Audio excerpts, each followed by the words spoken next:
para ganharmos passo, e nós falamos sobre a nossa subida ao Gólgota com Cristo na cruz e a nossa visita ao sepulcro vazio, para experimentarmos a maior de todas as vitórias sobre a morte, sobre a frustração, sobre a solidão e sobre a decepção. E encerramos domingo à noite falando sobre o comissionamento, a missão de Deus dada aos seus discípulos de tornar este amor inexplicável visível na nossa maneira de ser. Foram 7 reflexões baseadas nesta caminhada com Jesus rumo à vitória. E hoje eu quero iniciar uma outra caminhada. Na verdade, quero prosseguir agora tornando prático, tornando vivencial essa experiência com Cristo. Batizados com Ele, enfrentando desertos todos os dias, subindo ao Monte da Transfiguração para renovar em nós a esperança da glória, sentados à mesa para valorizarmos a comunhão e o ajuntamento do povo de Deus, aos pés da cruz, para entender que o que nós sofremos e o que nós vivemos é porque Cristo quer nos dar a vitória. E, acima de tudo, o sepulcro vazio, que nos remonta e nos remete à esperança viva de que nós também viveremos. E o Senhor Jesus, ao deixar os seus discípulos, enviou-os. Na verdade, o conceito de enviado está no contexto bíblico do início ao fim. Deus escolheu um povo e o envia. É um ato contínuo, constante e necessário para que Deus seja conhecido em todas as gerações. Por que falar novamente sobre tantas coisas que parecem nos estarem já usualmente conhecidas, aprendidas, especialmente para aqueles que já estão na caminhada com Cristo há muito tempo? É porque nós precisamos de renovo, precisamos reaquecer o coração, precisamos refrescar a memória para reacender a chama do compromisso. E também de maneira prática, porque de vez em quando a gente fica vendo cada coisa que a gente não acredita que ainda acontece no meio da igreja. Há muito tempo eu compartilhei com os irmãos uma experiência de vida no primeiro ministério, há quase 20 anos atrás, quando uma jovem gritou do meio do auditório assim para uma outra pessoa, enquanto estávamos nos preparativos finais para uma encenação de Natal, e perguntou: escuta, fulano, onde é que fica mesmo aquela passagem que o anjo fala para Maria que ela vai ser mãe de Jesus? E doeu aquela pergunta, porque eu falei assim, não é possível que esta jovem ainda não saiba, ainda que por uma associação de ideias, e pensar, nascimento de Jesus com Maria, Novo Testamento, porque não aparece no Antigo. Anunciar deve estar nos Evangelhos, e se é o nascimento deve estar no começo, então ela tem 25% de chance de acertar, porque são 4 Evangelhos. Mas se ela soubesse um pouquinho mais, ela saberia que João não fala do nascimento de Jesus, e nem Marcos. Então ficam só 2, 50% de chance dela achar. Ora, gente, é um pouquinho de conhecimento geral, mas eu preciso compartilhar com vocês uma experiência vivida no domingo passado pela Giane, que vai nos mostrar e nos revelar que de fato a gente precisa caminhar bastante para entender a verdade bíblica. Uma pessoa muito querida abordou-a e disse: Giane, que Deus guarde você e o pastor. Amém, né? Até aí tudo jóia. Ela falou assim: mas eu estou tão feliz porque o nosso Papa que foi eleito é tão bonzinho, né? Eu fiquei pensando nessa afirmação do nosso Papa. O que essa pessoa quis dizer com o nosso Papa? Meu não é. Nem, não sei se da Giane, também não, né? Nosso Papa. Gente, tem muita gente que confunde demais as coisas. E por mais tempo que tenha de igreja, não consegue discernir. E discernir o que nos separa. E também discernir o que nos une, mas o nosso Papa não nos une. Todos estamos surpresos, de fato, porque alguns até têm a coragem de afirmar que ele é mais evangélico do que muito evangélico, porque ele valoriza bastante o aspecto da cruz de Jesus. Mas eu tenho que dizer que algo muito essencial nos separa. A primeira missa que ele fez foi a Maria, e aí já nos separa diametralmente num conceito básico da nossa fé cristã, evangélica, reformada, protestante, de que é Cristo o único caminho suficiente para chegarmos ao céu. O fato é, meus irmãos, que nós estamos a todo instante nos deparando com pessoas que ainda não aprofundaram suas raízes no conhecimento e na experiência da missão da igreja, do que é ser igreja. Independentemente aí de dogmas, de cores denominacionais, de títulos doutrinários, Não falo de filosofia, até porque isso não agrada a todo mundo. Falo de prática. E eu quero, na verdade, hoje começar algumas reflexões bíblicas sobre o aspecto da missão da igreja, já que esta foi a última declaração de Jesus aos seus discípulos. E foi o que nós conversamos no domingo passado à noite, quando Cristo disse aos discípulos: vocês serão minhas testemunhas, tanto em Jerusalém como em Judeia e até os confins da terra. A missão da igreja é algo que precisa ser revisitado constantemente para nós entendermos qual é o propósito e a razão de sermos igreja. E por mais incrível que pareça, a missão da igreja não está fundamentada no Novo Testamento. Agora eu vou mexer com os irmãos. E agora talvez alguns vão me chamar de herege. Mas eu vou ajudar vocês a raciocinarem comigo. Na verdade, o Novo Testamento é a consecução da missão da igreja. O Novo Testamento registra como a igreja já começou a cumprir a sua missão. Mas sabe de onde a igreja aprendeu e entendeu a sua missão? Do Antigo Testamento. Era o que os discípulos ensinavam. Quando o apóstolo Paulo fala que toda a Escritura é divinamente inspirada por Deus, em 2 Timóteo 3,16, ele se refere às Escrituras que ele tinha na mão. E sabe quais eram? A lei, os profetas, o livro de Salmos, Provérbios, Eclesiastes, os profetas maiores e menores, os livros históricos. Então, na verdade, o fundamento da nossa missão é o fundamento do povo de Deus. Desde Abraão, passando por Moisés, passando por profetas como Jeremias, como Daniel, como Ezequiel, como Oséias, chegando então até Malaquias, naquilo que entendemos ser o cânon sagrado, quando então Jesus abriu Isaías e disse: eu sou aquele que veio visitar os pobres e trazer liberdade aos cativos. Eu sou este, enviado por Deus, o Cristo esperado. Quando a igreja se reunia no livro de Atos para estudar as Escrituras, eles ainda não tinham os evangelhos de Mateus, Marcos, Lucas e João. Eles falavam entre si, contando o que eles viam. Por isso Marcos, ou João Marcos, como alguns chamam, foi tão importante no começo da história, porque ele provavelmente foi a testemunha mais ocular, ao lado de Pedro, para dizerem: eu vi Jesus curar um cego, eu vi Jesus curar um enfermo, eu ouvi Jesus dizer que sobre esta pedra ele estaria edificando a igreja, e esta pedra é a nossa fé, a nossa convicção de que Jesus é o Cristo, Filho do Deus vivo. Eu ouvi Jesus dizer que as portas do inferno não prevaleceriam contra nós. Eu ouvi Jesus nos ensinar que deveríamos ir a todas as vilas, a todas as cidades, falar de Jesus. Eu ouvi e vi Jesus multiplicar pães e peixes. Foi assim que a igreja cresceu. Foi assim que a igreja cresceu, entendendo que a verdadeira religião é suprir a necessidade um do outro no aspecto material, no aspecto afetivo. Pensar a missão da igreja é olhar para nós como um povo que foi comissionado por Deus para uma missão. E que missão é esta?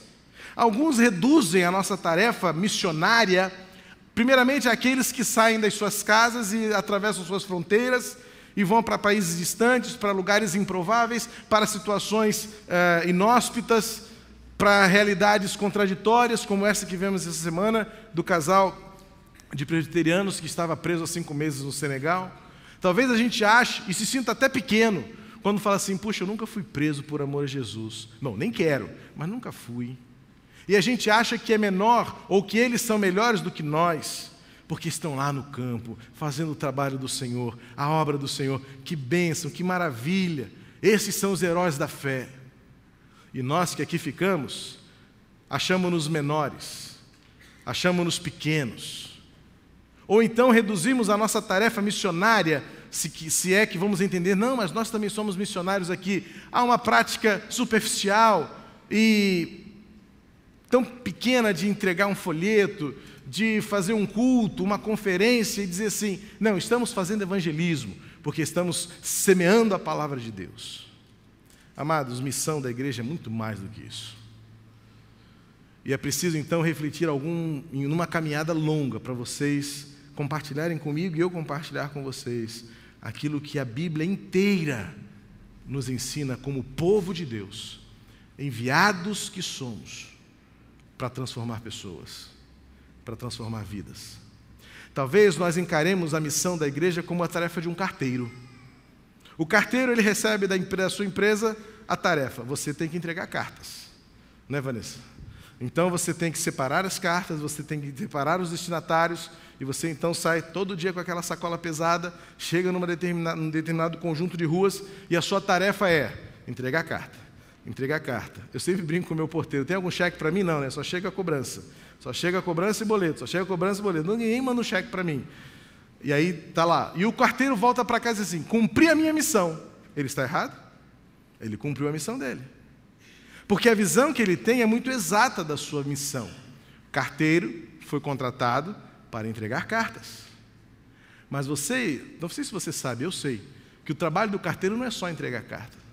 Hoje ainda é ele quem seleciona, quem organiza, quem prepara os pequenos malotes, que sai à rua e que organiza de tal maneira que o seu trabalho seja ágil, seja rápido, para que ele possa voltar logo para a sua sede e dizer assim: cumpri minha missão. Mas se nós pensarmos bem na realidade de um carteiro que possa ir além da sua tarefa e entender que talvez a sua missão possa ser um pouquinho mais expandida, e digamos que você seja carteiro lá na rua Barão de São Borja e tem lá uma casa bonitinha, parece uma casinha de boneca, e nela mora uma viúva que é sozinha, sem filhos, sem amigos. E um belo dia, ele, ao entregar a carta, ele encontra-a no portão. E ela, de maneira gentil e ao mesmo tempo carente, diz: obrigado, meu filho. E ele começa a perceber que aquela senhora idosa tem algo a mais no seu olhar, uma necessidade além da carta que ele está entregando. No dia seguinte, ele faz questão de tocar a campainha, não para deixar a carta no escaninho do seu muro, mas para entregar pessoalmente a ela. Ela então sai da porta com um sorriso no rosto e diz: ah, o senhor de novo. No terceiro dia, a mesma coisa. No quarto dia. No quinto dia, ela pergunta para ele: o senhor está com muita pressa? Ele olha para aquele malote grande e diz assim: não. Não muita. Ah, então eu queria compartilhar com o senhor algumas coisas que eu tenho visto. Eu estou tão sozinho, não tenho ninguém para conversar. Conversa comigo um pouco. Então ele fica ali 10 minutinhos conversando com ela. Isso se repete por mais uma semana. Na semana seguinte, ele descobre que ela há 2 dias não faz comida, porque ela não tem como lavar a louça, porque a sua pia está entupida. E ele coça a cabeça, ele olha para o malote, ele fala assim, e ele sabe: mas eu sei consertar um sifão. Ele pensa. E ele pergunta para ela: a senhora se importa de eu entrar para consertar o seu sifão? E ela diz: mas a sua empresa permite? Ele diz: é só a senhora não contar para eles. Não é, Vanessa? E ele então rapidamente apoia aquela maleta na varanda, entra naquela casa, se abaixa debaixo daquela pia, troca o sifão, conserta o sifão daquela senhora, e ela agradece para ele tanto, tanto. Na outra semana, ela diz para ele assim: muito obrigado por o senhor consertar a minha pia. Eu achava que o senhor só entregasse carta, mas eu vi que o senhor se importa com a gente também. Irmãos, isso é uma fábula, uma ilustração só.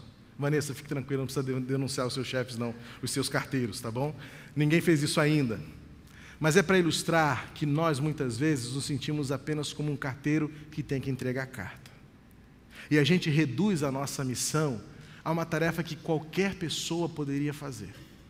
É claro, essas pessoas são pagas para isso, elas são treinadas para isso, mas convenhamos, é algo que qualquer outra pessoa treinada e paga poderia fazer muito bem. Mas entrar na casa de uma viúva e ganhar a confiança dela, humildemente abaixar-se sobre o chão daquela cozinha e colocar a mão no esgoto daquela mulher e trocar aquele sifão e vê-la sorrir novamente, não é qualquer pessoa que faz. É alguém que deva ser motivado por algo muito maior do que um senso de dever. Na verdade, é alguém motivado por um senso de responsabilidade. Porque responsabilidade vai muito mais além do dever. Dever nós, na maioria, cumprimos. Nós usamos cinto de segurança, nós paramos no sinal vermelho, porque isso nós sabemos que é dever. Mas a responsabilidade é quando você para no sinal vermelho, mesmo quando não tem ninguém para atravessar a rua, porque você sabe que o certo é parar no sinal vermelho. Mas quando você para no sinal vermelho só porque tem uns camaradinhas vestidos de roupa caque do outro lado da calçada, é porque você está com medo de levar uma multa e você não tem senso da sua responsabilidade, apenas do seu dever. Amados, como igreja, nós agimos muitas vezes apenas pelo senso de dever. Temos que fazer, temos que realizar, temos que... Quando, na verdade, nós devemos ter o senso da responsabilidade. Deus nos amou e devemos amar os outros. E ir além e entender que não é uma missão. Na verdade, a igreja tem várias missões. E é importante entender a diferença entre missão e missões, usando talvez outras áreas do nosso conhecimento humano. A gente usa, por exemplo, a ideia da ciência. E por ciência, é um conceito genérico, um conceito generalista, quando você fala, a ciência tem evoluído muito. Que ciência tem evoluído? Não, o conhecimento humano, a capacidade de raciocínio, a capacidade de criação. Agora uma descoberta puxa outra descoberta, um avanço puxa outro avanço. E nós então conceituamos ciência como a capacidade que o homem tem de criar, de desenvolver, de elaborar conceitos, de desenvolver percepções. É a ciência da humanidade. Mas dentro da ciência nós temos diversas ciências. Nós temos as ciências exatas, que giram em torno de números.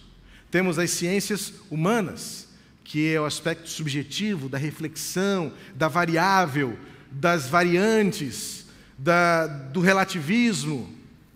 Temos as ciências biológicas, que tratam do nosso corpo, que descobrem o que está aqui dentro, que ninguém vê, que diagnostica, que cura. São as ciências nas suas mais plurais vertentes e expressões.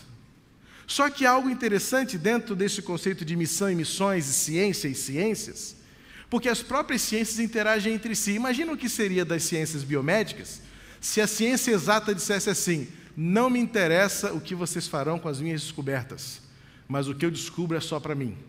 Se hoje, por exemplo, as ciências biomédicas dependem em tudo, quase, das ciências exatas, porque nenhum diagnóstico mais hoje é feito quase pelo toque, mas pela imagem. E as imagens são computadores, os computadores foi um doido que inventou, unindo 0 e 1, 0 e 1, 0 e 1, 0 e 1, e criou-se a tecnologia da informação.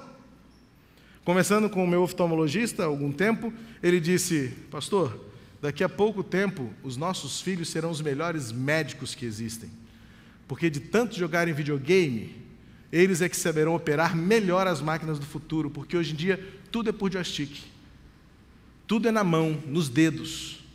Eu falei: rapaz, nunca parei para pensar nisso não.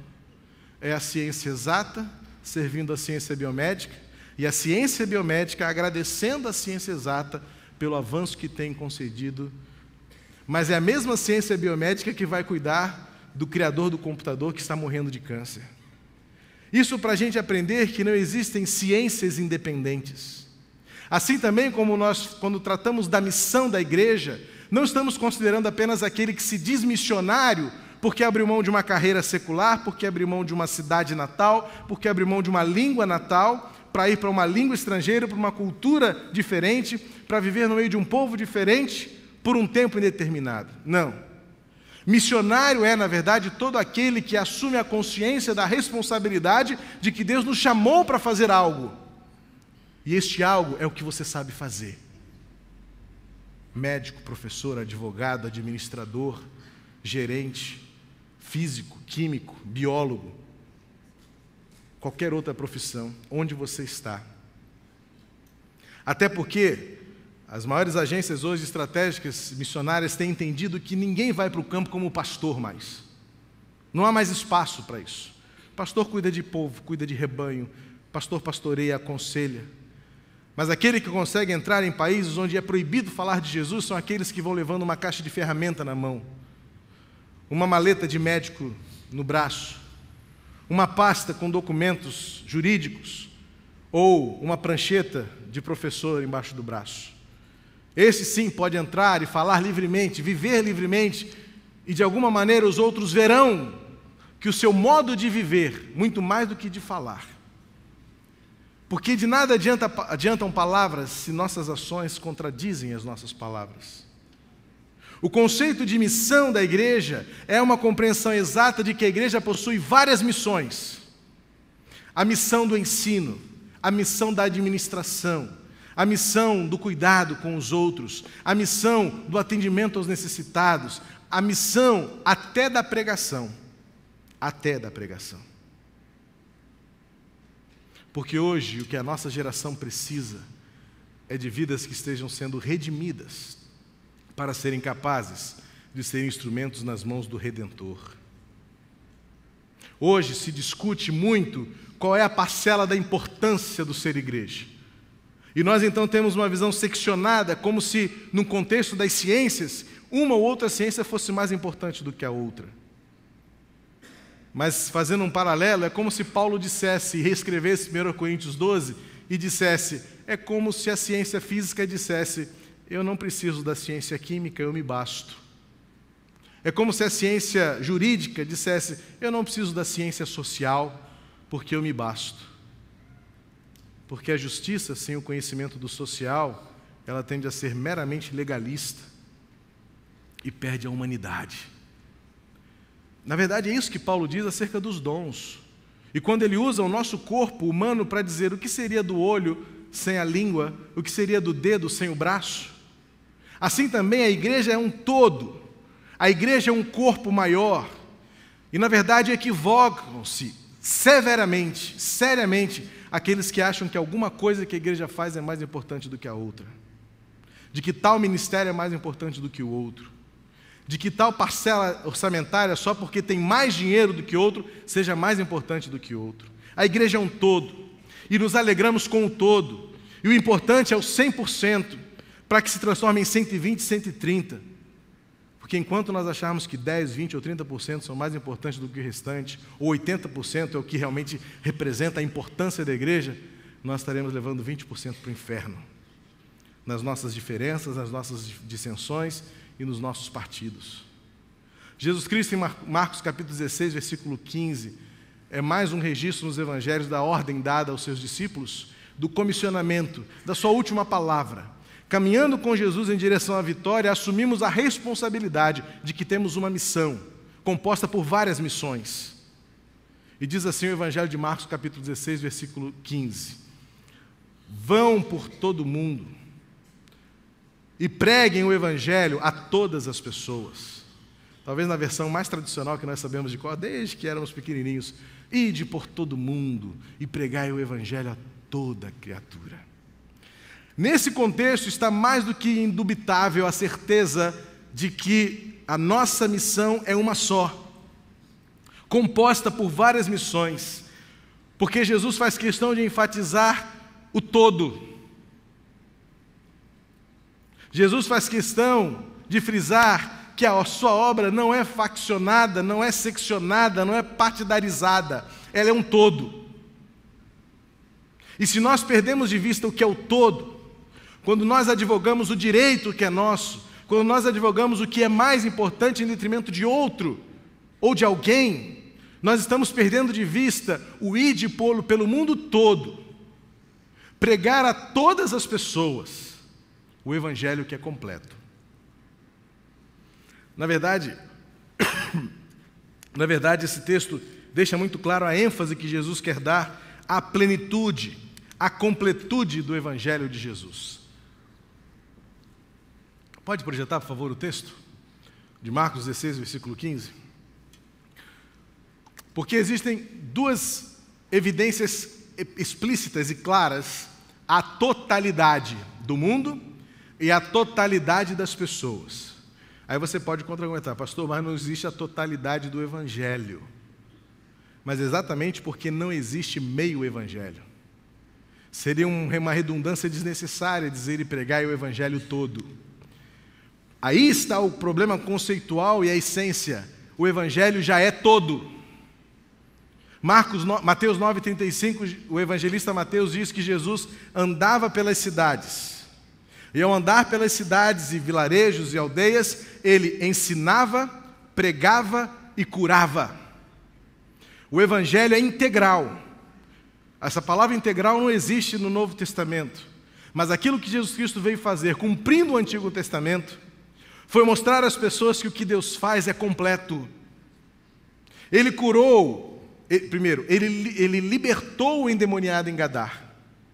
Ao libertá-lo da possessão demoníaca, ele o curou. e ao curá-lo, ele restaurou a sua família. Marcos 5.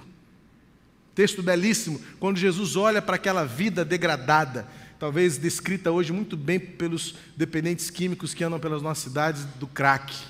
Aquela coisa transtornada, aquela coisa desfigurada, que pouco se parece com o ser humano, mas Jesus tem a capacidade de olhar para aquele ser e diz o texto, e teve compaixão.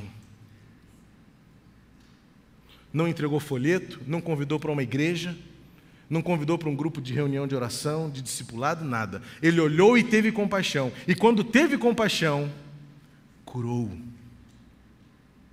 e reinseriu-o na sua família. Diz o texto no final, voltou para casa. Ou o evangelho é integral e transforma as pessoas, ressocializando-as, honrando-as novamente, recolocando-as num lugar de dignidade social, pessoal, restaurando a imagem e a glória de Deus deturpada pelo pecado, ou não é evangelho. Pode ser interesse de uma doutrina, pode ser interesse de uma convenção, pode ser interesse pessoal de um líder para aumentar o seu conglomerado, mas não é evangelho.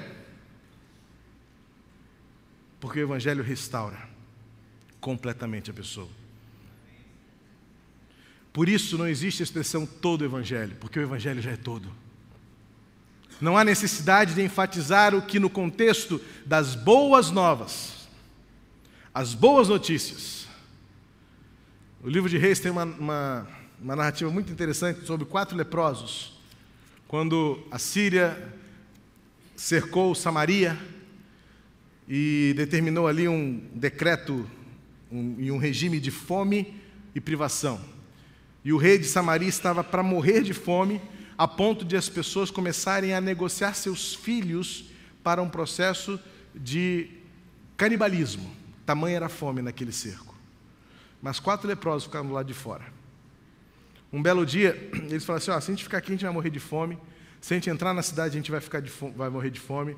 Vamos lá no acampamento ver se os nossos inimigos sobraram, tem uma comida sobrando lá, vamos pedir alguma coisa para eles. Aí diz o texto que os 4 leprosos chegaram na aldeia e viram que naquela noite Deus havia expulsado os inimigos daquele lugar. E eles então começaram a comer. Tinha tudo quanto comida, riqueza, bens, roupas. E falaram assim, é o paraíso na terra. De repente um olhou para o outro e falou assim, o que a gente está fazendo errado? A gente não pode guardar isso só para a gente. Vamos à cidade. E eles usam a seguinte expressão, hoje é dia de boas novas. Vamos à cidade contar para o rei o que está acontecendo aqui. Veja que eles foram ao principal. A mensagem é ao rei. A camada mais influente daquela sociedade foi o primeiro a tomar conhecimento de que havia mudança nas circunstâncias. A história do povo de Deus é uma história de homens levantados para serem enviados por Deus para fazer aquilo que sabiam fazer. Moisés é até hoje um exemplo de liderança nas escolas de administração do mundo inteiro. A lei mosaica também é um princípio, um postulado estudado pelos que estudam direito. Neemias foi levantado por Deus para reorganizar a administração de uma cidade, ser um governador exemplar, ao lado de Esdras, que foi colocado para reorganizar o culto em Jerusalém. Daniel foi colocado como ministro ao lado do rei Nabucodonosor para fazer diferença naquele país. Não foram como pastores, não foram como missionários, foram enviados por Deus para darem testemunho do poder de Deus. José, mesmo tendo uma jornada contraditória, uma jornada que começou no fundo do poço, literalmente, foi colocado como primeiro-ministro do Egito, o segundo homem mais influente de uma nação para fazer diferença. Para nos ensinar que Deus quer sim ministros crentes, Deus quer governantes comprometidos com o seu reino, com a sua justiça. E nós precisamos pensar o todo do Evangelho, de uma sociedade transformada no lugar onde você está, gerente, professor, vendedor, cobrador, motorista, zelador, porteiro, diretor de escola, comandante de uma unidade militar. Seja o que for que Deus colocou você para fazer, faça da melhor forma sabendo que você é um missionário de Deus, para levar ao mundo todo, o Evangelho todo, a todas as pessoas. O que nós queremos aprender ao longo dessa nova caminhada, ou refrescar a memória, ou reaprender, é que nós estamos nos afastando da integralidade da nossa missão. Quando nós achamos que a missão está reduzida àqueles que vão.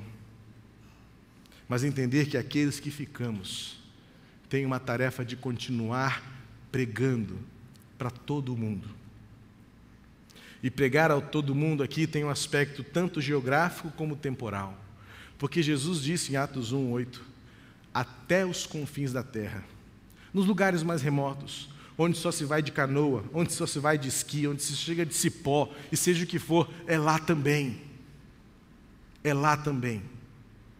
E por quanto tempo? Até Jesus voltar. Enquanto temos vida, enquanto temos fôlego, enquanto temos algum recurso, temos de nos esforçar para ir além. Seja aonde for e seja por quanto tempo for, cumprir a missão de levar esperança, de levar restauração, de pregar o evangelho das boas notícias. Deus lhe ama e quer ver a sua vida diferente. Matar a fome dos famintos, vestir os que estão nus, trazer paz aos que estão em conflito e pregar a esperança da eternidade no céu com Jesus. Porque é pouco, e é negar o evangelho todo de Jesus, quando nós apenas dizendo, Jesus te salva e Ele vai te levar para o céu, se a vida da pessoa continua sendo um inferno aqui na terra. Se na sua casa não existe paz, se ele continua tendo fome, se ele continua não tendo o que vestir, se ele continua sendo afligido pelo seu patrão injusto, se ele continua sendo injustiçado pela injustiça da nossa sociedade, isso não é evangelho integral. É nos mobilizarmos sim para falar contra a violência, para falar contra a injustiça, para arvorar a bandeira dos nossos valores, para levantar a bandeira dos nossos princípios em defesa da família, em defesa da unidade, da união heterossexual, e defender os nossos valores, porque ninguém pode cercear o meu pensamento e a minha opinião. E ainda que seja preciso, Jesus já havia me preparado que eu vou ter que amá-lo até mesmo em meio às prisões. Mas não posso negociar os meus valores de um evangelho integral, que transforma as pessoas e que as leva para o céu, mas que lhes dá um gosto da eternidade aqui na terra, numa vida transformada, numa família restaurada, com relacionamentos regenerados, com uma condição de justiça social visível e evidente. Isto é missão da igreja. E que se faz por meio de missões, e de várias missões. Até mesmo quando eu abraço os pequeninos e os levo para o módulo infantil, eu estou dizendo a esperança para o mundo. Isso é missão da igreja. Quando troca-se um parafuso, quando se troca uma lâmpada, quando eu sustento um missionário distante, quando se compra uma literatura de escola bíblica, quando compra-se uma pá para a fazenda Betesda, ou um arreio para o cavalo Lutero, tendo em vista que daqui a algum tempo vidas estarão sendo transformadas naquele lugar, eu estou cumprindo a missão. Quando eu digo que Jesus ama alguém, mas lhe entrego também um prato de comida quentinho, aquele que eu como em casa, eu estou dizendo, o céu começa aqui. Isso é missão integral. E nós temos muito a fazer, irmãos. O nosso mundo precisa de uma nova política. O nosso mundo precisa de uma nova geração de jovens que redescubram a moralidade. Um mundo livre das drogas lícitas e ilícitas. Eu fico assustado, como por exemplo, é a mídia que está dizendo que nós não podemos beber álcool. E dentro do contexto evangélico, diz, nada a ver, um copinho de cerveja ali, não faz mal a ninguém. E eu me assusto quando um médico não crente vai para a televisão para dizer, não ingira álcool, isso não faz bem à sua saúde. Um discurso que deveria ser nosso. Essa semana na rádio, a Jane ouviu um dos humoristas do nosso país mais conhecidos.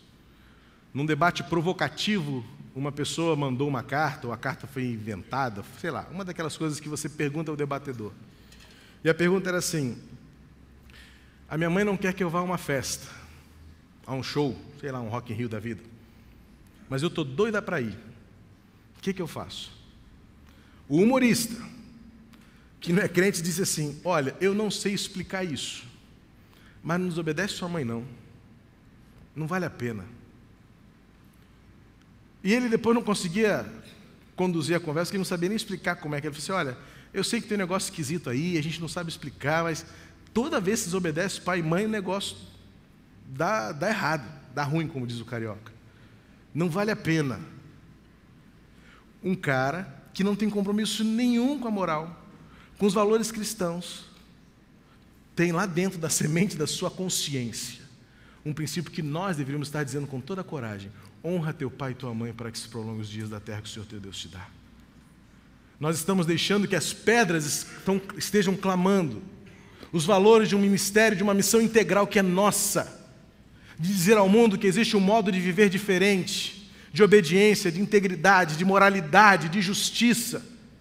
O Evangelho que é todo, para o mundo todo, para que todas as pessoas na sua inteireza sejam alcançadas pela redenção que só Deus pode realizar por meio de Jesus Cristo.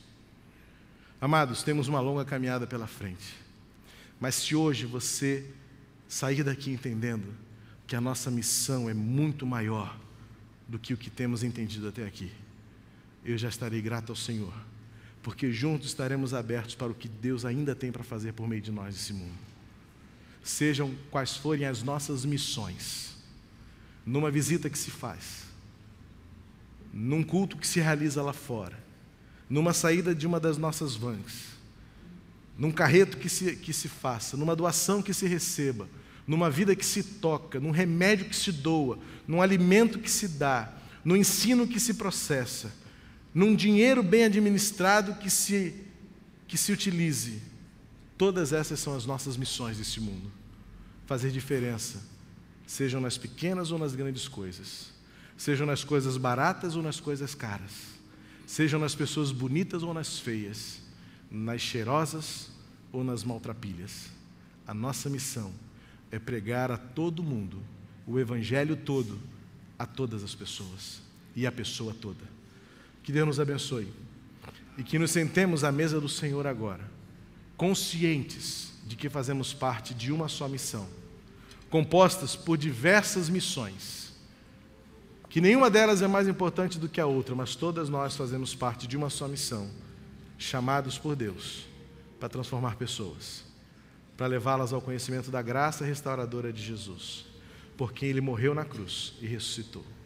Cumprir a nossa missão é fazer valer a pena o sacrifício de Cristo na cruz e fazer conhecida a sua ressurreição, pois Ele continua transformando vidas e famílias inteiras pelo poder que há em seu nome.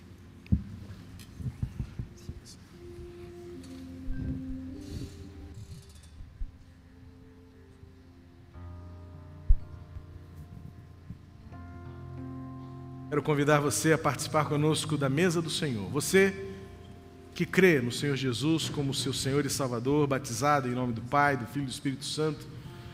Você que crê em Cristo como Senhor da sua vida. Mas hoje eu quero fazer um desafio a mais. O apóstolo Paulo, em 1 Coríntios 11, diz que quem come e bebe sem discernir o corpo de Cristo, come e bebe para a sua própria condenação. Significa dizer que você precisa saber o que você está fazendo. E ao comer o pão e ao beber o cálice nesta noite, eu quero convidar você a ter consciência da nossa missão como igreja. E que parte você tem nesta missão? Você, missionário de Cristo onde você está. Talvez alguns, por contingência específica, até tenham de ser enviados, como a irmã Sâmia, como o irmão Tiago lá na Letônia, como a Lívia já foi por um tempo, a África. Alguns de nós aqui, o Senhor já nos usou contingentemente para ir, mas Ele quer nos usar mais ainda aqui onde nós estamos, na sua mesa de trabalho, na sua sala de aula, na ferramenta que você carrega, enfim, no lugar que você ocupa na nossa sociedade. Sentar-se à mesa do Senhor nesta manhã significará assumir a sua missão de pregar o mundo inteiro, o Evangelho todo, a todas as pessoas.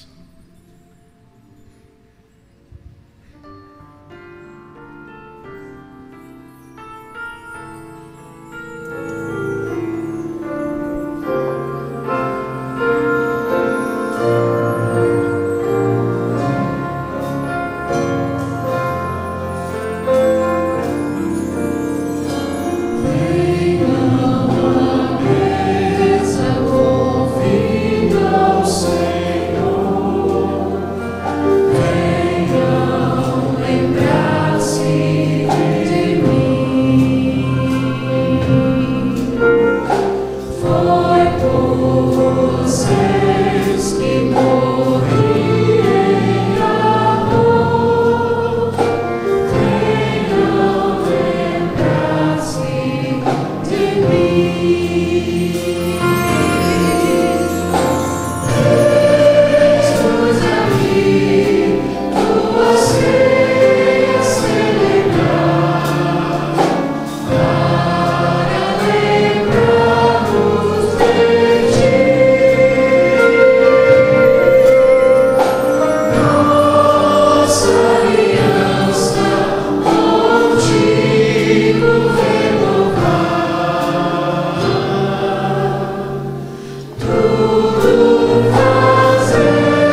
estabeleceu com seus discípulos um simbolismo que ficaria para sempre.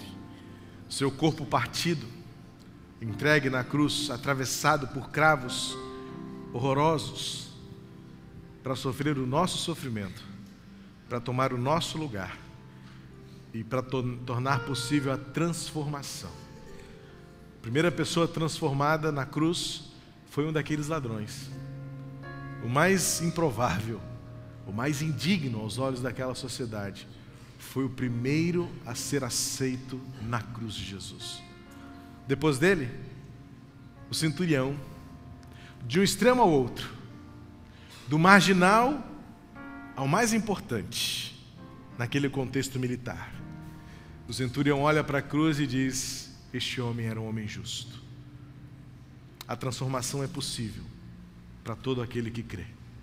Seja o menor, seja o maior. Seja eu, seja você. E ao partir o pão entre seus discípulos, Jesus orientou-os para que nunca se esquecessem de que o sacrifício era para que eles fizessem valer a pena este amor pela humanidade. Amor que transforma todos. Amor que transforma por completo, em todos os lugares, até o fim.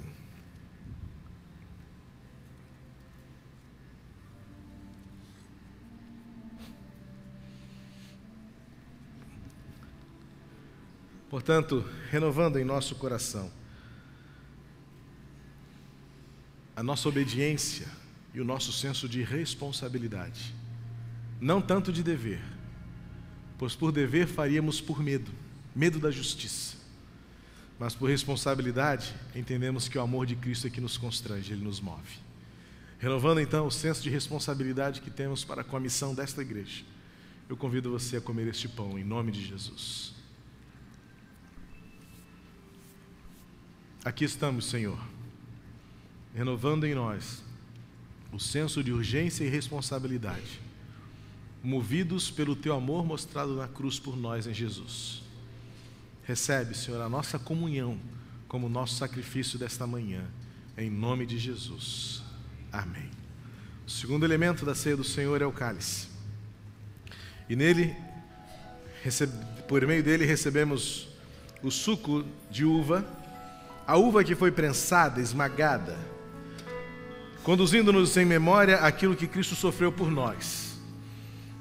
Dor, esmagamento, vergonha e humilhação. Tudo isso por mim e por você. E agora, sem dúvida nenhuma, temos a certeza de que tudo valeu a pena, porque em Cristo somos transformados e levamos a transformação para o mundo inteiro. Cristo é o motivo da nossa alegria, o motivo da nossa canção. Vamos receber com alegria o cálice da vitória. Jesus Cristo é o motivo da minha canção. Outra razão eu não tenho para cantar. A melodia vem dele, a minha vida está em Deus.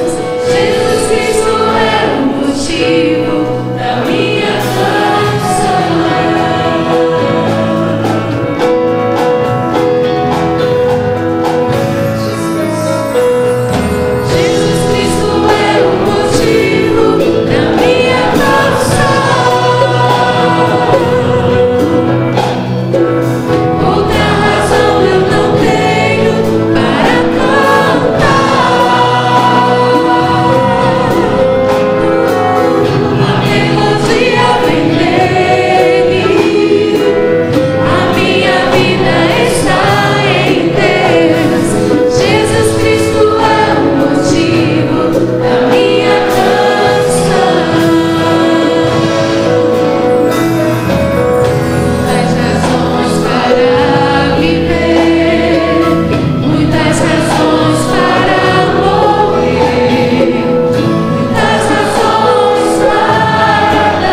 Este é o cálice da nova aliança. E por meio dele nos lembramos que Cristo derramou o seu sangue para nos purificar de todo pecado e nos limpar de toda injustiça. Conhecemos a justiça de Deus, mas conhecemos melhor ainda o seu amor. E este amor é que nos restaura. E é este amor que nos move. É este amor que é o motivo da nossa canção, mas mais do que a canção, o motivo do nosso viver inteiro para a glória do Senhor. Em memória a Cristo, e assumindo e renovando em nós o senso de responsabilidade para com a nossa missão, bebamos este cálice em nome de Jesus. Graças te damos, Senhor, porque o Senhor renovas sobre nós o chamado todos os dias, para que em mais um dia possamos dar testemunho do motivo da nossa canção. Toma-nos em tuas mãos e abençoa-nos, dirigindo-nos, protegendo-nos e guiando-nos. E que nós, ao vivermos plenamente a missão que tu nos tens dado, possamos viver para mudar o mundo e ver um mundo diferente, na instrumentalidade do teu poder do Espírito Santo, usando-nos para mudar vidas. Usa-nos poderosamente todos os dias, até os lugares mais distantes e até o fim, quando Cristo voltará para nos levar consigo. Que a graça de Jesus, o amor de Deus, o nosso Pai, a comunhão, a consolação, o poder, a direção do Espírito Santo estejam sobre todos nós, povo de Deus reunido aqui ou espalhado por toda a terra, onde quer que estejamos, não só hoje, mas todos os dias até a consumação dos séculos. Amém e amém. Não saia daqui sem dar um forte abraço no seu irmão e desejar uma bênção de Deus sobre a vida de todos.